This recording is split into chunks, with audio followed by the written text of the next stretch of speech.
Hey, what's going on, everyone? Kyle Henderson, BamaInsider.com, here to talk about the Alabama quarterback position going into the springtime following Tua Tagovailoa's announcement that he is declaring for the NFL in 2020. Got to start out with Mac Jones, 6'2", 205 pounds, will be a redshirt junior, and really took command of this team following Tua Tagovailoa's injury this season. 1,500 yards, 14 touchdowns, just 3 interceptions.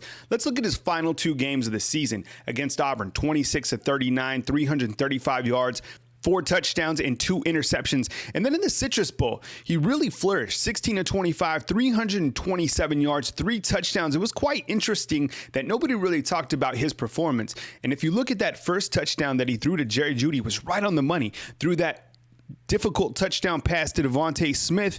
And then I think, we really saw a lot of confidence from him. During the Citrus Bowl, he said, look, this is my team. And I think Nick Saban, being a very loyal coach, is going to give Mac Jones every opportunity to retain being the number 1 quarterback at Alabama going into the 2020 season. The number 2 quarterback going in, you got to look at Taulia Tagovailoa, the younger brother of Tua, 5'11", 208 pounds, will be a sophomore this season. And I think when you look at Taulia Tagovailoa, he provides that extra element to extend plays. He has great mobility from side to side, a very live arm, and I think he's been a proven winner. He's showed that he can win at the prep level. We saw some splashes of him this past season, but I think the best is yet to come from him.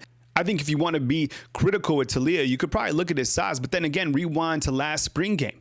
This is a guy who really stepped up on a big stage and showed that he's capable to get the football out to these very talented receivers. We've seen him do it again and again, and I think Nick Saban has confidence in him. Be curious to see if he does stick around, if he doesn't win that starting spot going into the 2020 season. I know there's been some rumblings that he could potentially transfer out. Third quarterback on the list, Paul Tyson, 6'5", 220 pounds, will be a redshirt freshman going into the 2020 season. As you know, he's the great-grandson of Bear Bryant, and I think he's a quarterback that a lot of people forget about, but he's Alabama's only big pro-style quarterback, 6'5", 220 pounds, has a rocket of the arm.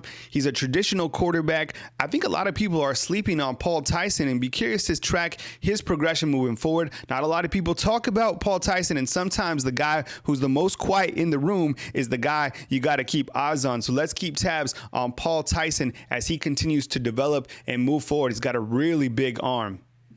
Incoming 5-star freshman Bryce Young already on campus. A lot of people are so excited about his ability, and why not? I mean, look what he did at the prep level. Time and time again, this guy has shown that he can step up, deliver the football. I think when you look at Bryce Young overall, he's an absolute baller. He was the Army All-American MVP. He's got great touch, great arm strength, great escapability. He's coming from the West Coast, so he's very familiar with Steve Sarkisian's overall playbook, and I think he's a guy who's coming in not just as a freshman to get some knowledge, but I think he's coming in to compete for the starting job at Alabama. Really, really excited to check out Bryce Young and to see what he can do at Alabama this season. And as always, we want to hear from you. What do you think about the quarterback position going forward for the Alabama Crimson Tide? Do you think it's going to be Mac Jones leading this team into the 2020 season? Do you think Taulia is going to rise up? Do you think it's going to be Bryce Young? Do you think it's going to be a sleeper like Paul Tyson? Sound off in the comment box. We'll keep you posted at BamaInsider.com. Thanks for liking. Thanks for subscribing. Catch you guys soon. And reporting from Tuscaloosa, Alabama, Kyle Henderson at BamaInsider.com.